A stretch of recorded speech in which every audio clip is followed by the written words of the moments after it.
Salam semua pendengar, kita berjumpa lagi ya. Baik, pada posting kali ini saya ingin kongsikan bersama anda ya, satu rahsia. Rahsia apa? Rahsia yang berkait rapat dengan pendidikan keuangan bagi golongan usahawan-usahawan yang berjaya ya. Umum mengetahui ya bahawa kebanyakan ibu bapa dari dulu lagi ya mendidik dan mengajar anak-anak mereka dari usia muda sehinggalah ke dewasa dengan satu pemikiran atau mindset, iaitu sekiranya mereka belajar rajin-rajin sehingga ke peringkat universiti, ini akan menjamin ya mereka kerja yang baik dan stabil dan obviously yes, langkah seterusnya berumah tangga, berkeluarga dan dalam masa yang sama kumpul simpanan untuk hari tua. Lebih kurang begitulah mindset ini atau dipanggil the standard cycle of life.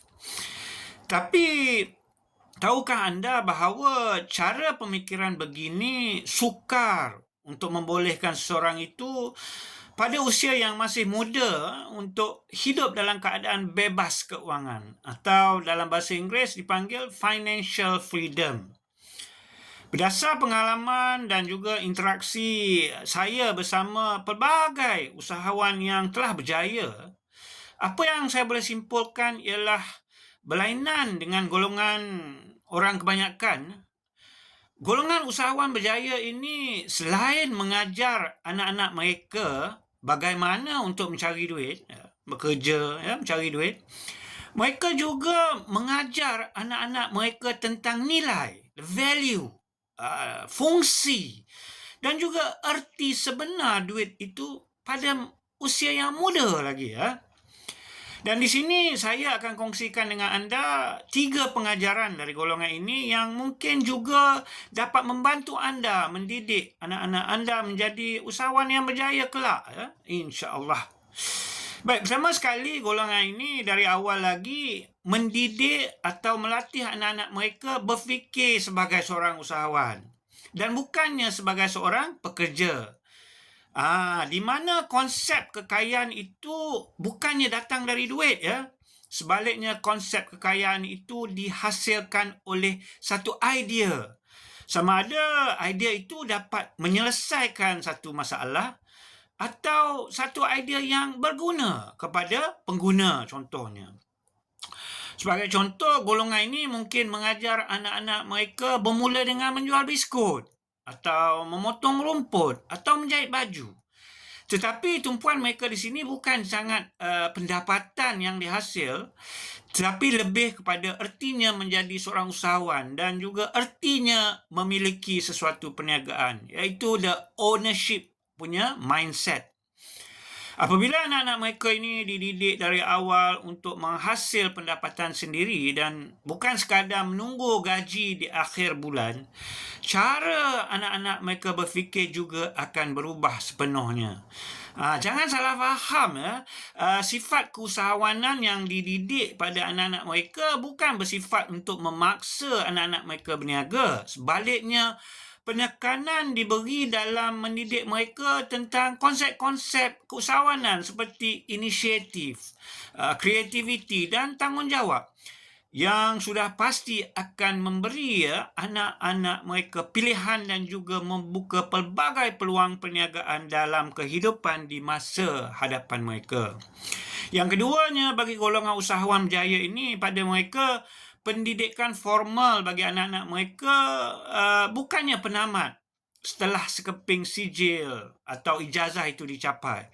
Sebaliknya, ia merupakan satu persediaan, satu permulaan yang berterusan, tak kiralah sama ada pendidikan kemahiran, teknikal, mentoring maupun pembelajaran secara persendirian ya. Pada mereka, pendidikan merupakan satu aset yang mampu memberi keyakinan diri kepada anak-anak mereka. Dan keutamaan sudah pasti diberi kepada ilmu pengurusan keuangan tanpa perlu menunggu sehingga anak-anak mereka habis belajar dan mula bekerja. Sebagai contoh, selain menggalakkan anak-anak mereka meneruskan pengajian formal sehingga ke peringkat universiti, dalam masa yang sama mereka juga mengajar anak-anak mereka memulakan perniagaan secara kecil-kecilan supaya mereka dilatih mengurus keuangan perniagaan tersebut. Sebaliknya, jika kita lihat, masih ramai di kalangan lepasan universiti masa kini yang bergaji dalam lingkungan 3 ke 4 ribu sebulan, namun masih tidak memahami asas ilmu pengurusan keuangan seperti pengurusan hutang, simpanan dan pelaburan. Kerana apa? Kerana tumpuan pendidikan mereka hanya untuk menyediakan mereka untuk menjadi pekerja seumur hidup. Yang ketiga dan yang terakhir, berbeza dengan kebanyakan anak-anak muda zaman sekarang yang belum apa lagi berkeinginan hendak terus menjadi pemilik atau bos bagi sesuatu perniagaan. Golongan usahawan berjaya ini dari awal lagi mendidik anak-anak mereka supaya menjadi pekerja untuk perniagaan orang lain dahulu. Golongan ini tahu untuk menjadi pemilik perniagaan yang berjaya, mereka perlu mendidik anak-anak mereka menjadi pekerja yang berjaya terlebih dahulu. Dengan pengalaman bekerja ini, anak-anak mereka dapat belajar pelbagai operasi perniagaan seperti pengurusan pekerja, pengurusan kos dan pengurusan pelanggan dan sebagainya. Yang mana pengalaman ini pada mereka dianggap sebagai satu latihan berbayar. Sebagai persediaan untuk anak-anak mereka mengambil alih perniagaan mereka kelak.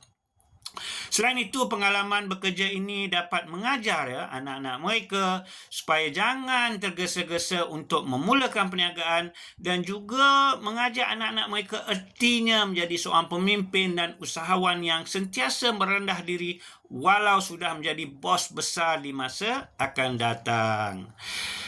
Itu sahaja perkongsian saya hari ini. Sampai di sini sahaja kali ini. Diharap para pendengar nantikan posting saya seterusnya dan terus memberi support supaya channel saya ini dapat memberi manfaat kepada kita semua. Sekian, terima kasih. Jumpa lagi.